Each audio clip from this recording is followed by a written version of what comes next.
where you live. Yeah, it's that most Americans figure, well, water, it's like air. It's sort of free, and it's always going to be there.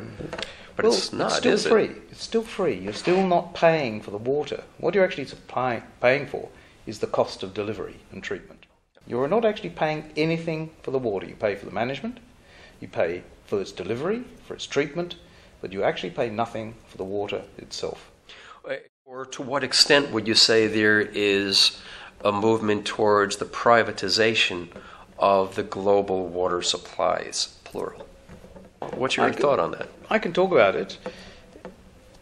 To my mind, there's a lot of distortion. The amount of water which is actually privatized as such on the control and management is less than 10% of the world's water. Privatization is also talked about of private utilities providing water rather than public utilities. And the views there have really changed from perhaps when Margaret Thatcher in the UK privatised all the water companies in the UK. That was seen as one example and perhaps one to follow. There was a great push to do this.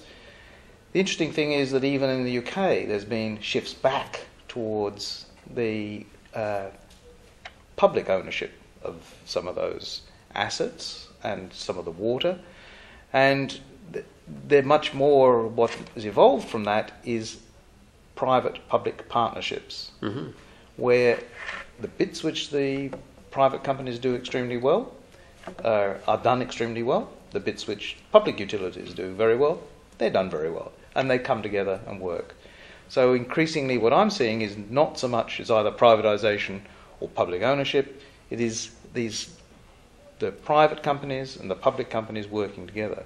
In some cases, it's what the private companies can provide is capital, which isn't available in some instances, and they can actually provide the water, and despite everything, it is still very much cheaper than trying to do it, say, providing it in without a proper regulated supply as well.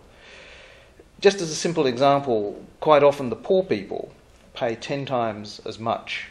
Poor people in the world pay 10 times as much as the rich people for the same amount of water. Why is that so? Because the people who are supplying that water, it may be done by small private systems. There isn't a distribution system. There hasn't been the capital to provide a distributed system, and quite often, because of the water shortage, people are able to charge them more and exploit them in terms of the water they can get. What's even worse is that the lack of water is also ensuring that some countries actually stay poor, and this is quite an incredible thing where so much of a family's resources are put in terms of collecting water, and often poor quality water, for their use for the normal water supply. In other words, because they're forced to do it that way as opposed to a local or regional government giving them the water supply that the community should have. That's right. So one of the things, interesting initiatives which have happened over the last few years, for example, the Asian Development Bank is now using microfinancing of water supplies. Now, this is empowering people to get distributed water supplies, free up the resources for people to be able to work and make money properly.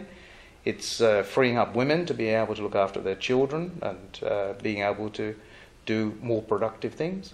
And it certainly stops many of the other aspects of poor sanitation, poor health. But to couple that, we also need to make sure that where additional water is supplied, there is proper sanitation. And this is one of the big gaps in the whole world. The most interesting thing, perhaps, is that the other winner at the Stockholm Water Week, in the Industry Award, was Orange County. What has happened in Orange County and why they've won the award is because they've taken public opinion. They have converted it to show that properly treated wastewater, so-called wastewater, used water, can be reused, can be used to protect their local water sources and used as a new water source.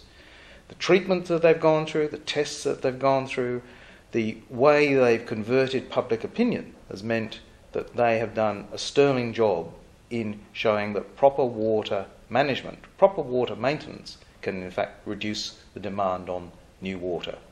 But doesn't that require a significant financial investment and political will at the same time?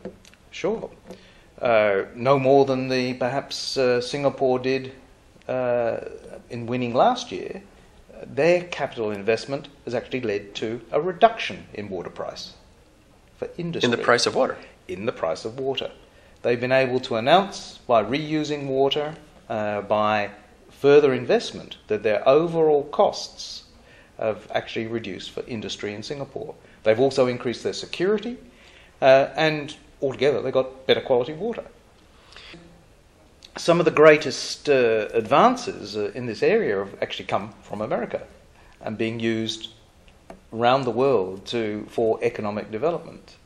The Singapore International Water Week, which sounds very similar to Stockholm International Water Week, the winner with that was Andrew Benedict, who used to run xenon membranes.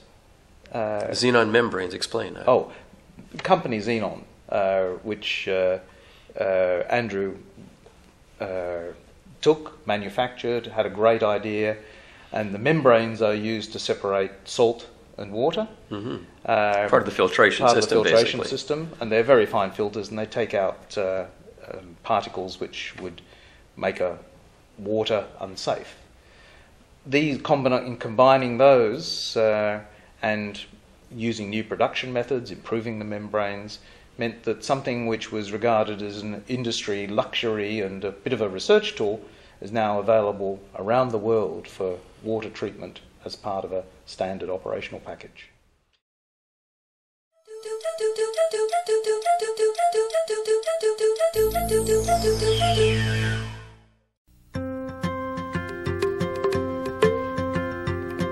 There is really only one boy.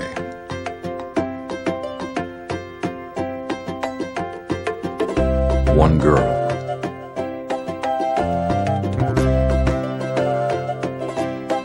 One tree. One forest. One deep, dancing ocean.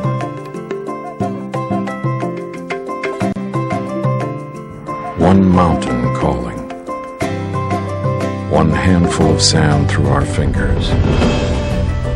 One endless sky overhead. And one simple way to care for it all.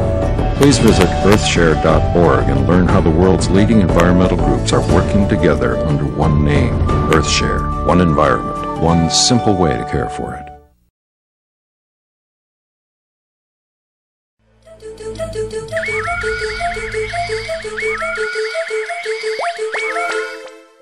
What would you say is, in Europe or the US or perhaps even globally, the view that from your standpoint most people have about this whole issue of water? The interesting thing that the only way you really get people to realise what a water shortage is would be to get the CEOs of all the politicians, put them into a room and say, oh, we're here for the day. The doors are closed. You can't go to the toilet. You can't drink any water. And you are here. And you'll then realise what a real water shortage or access to sanitation and water really means. Many people are like that around the world, and that's one of the most dreadful things. Sometimes it's necessary to go to extremes to make the point. But on the other hand, you've got it where it takes leadership to show some of these things. We're seeing this in Australia. The IWA Grand Awardee, there were two this year, one in the area of innovation, the other one is in the area of operations. And Dr. Jim Gill in Western Australia, who faced with major water shortages, which he didn't know whether or not they were due to climate change. I think probably they've subsequently shown that they are due to climate change. He had a relatively small reduction in rainfall.